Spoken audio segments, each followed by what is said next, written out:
To understand the importance of just cities, getting to know how the internet came to life is crucial. In that case, you may already know the World Wide Web, but could you explain exactly what it is or how it works? The World Wide Web is an information system that allows sharing of hypermedia documents interconnected and executed on the internet. Created by British computer scientist and physician Tim Berners-Lee in the beginning of the 90s, the system revolutionized the way we access and share information and made it possible for the internet to be accessed by the general population, though limited to those who could afford it. That way, several websites started to be created on the internet. The first one being info.cern.ch, also by Tim Berners-Lee in 1991, which is still up but updated so the interface is more adequate to current browsers. A few years later, in 1994, a small and simple web hosting site is born, originally named Beverly Hills Internet, which allowed its users to create their own websites for free. Not long after, the site was renamed to GeoCities, and with that, one of the first online communities in history was created. GeoCities' proposal was unique and interesting.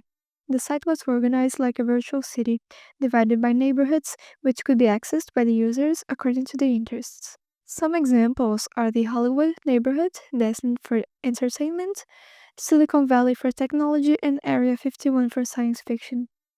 Even though it wasn't exactly social media, GeoCities became one of the first and most important online communities of the internet. As years went by, social medias were on the rise and became a huge sensation, with websites such as MySpace, Orkut, and Facebook surfacing, the reason being that they offered an easier and more dynamic way to connect people. This, along with other reasons, led to the site's closure in 2009. Still, in the mid-90s, GeoCities was leading the most popular websites rankings, just falling behind sites like AOL, Yahoo, and others later on. In 1999, Yahoo bought GeoCities in a multi-billionaire deal, but that's when things started to fall apart. The new terms of service specified by the company, followed by premium packages and free accounts having more limited megabytes, made a lot of users unhappy, some of which were abandoning the site, either in protest or just loss of interest. But why did GeoCities get so popular? The answer is simple: it democratized website creation. Before, building a web page required advanced programming knowledge, but GeoCities offered ready-made templates and easy-to-use tools, plus it was completely free for a period of time.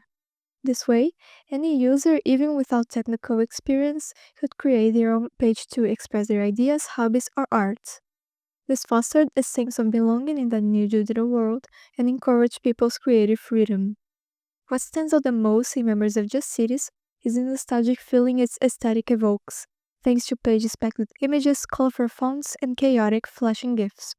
People were still discovering the internet, and there were no static standards like today's minimalism. Due to the site's importance to the internet and its role as the starting point for the rise of social media, many users joined forces to archive as many pages as possible and preserve the history that GeoCities allowed them to create. Some of these pages can still be accessed on sites like the GeoCities Gallery, GeoCities Neighborhoods Web Design Museum, O Cities, and others. So, what about you? Have you ever heard of GeoCities or even created your own sites? Share your experiences in the comments, and thanks for watching until the end.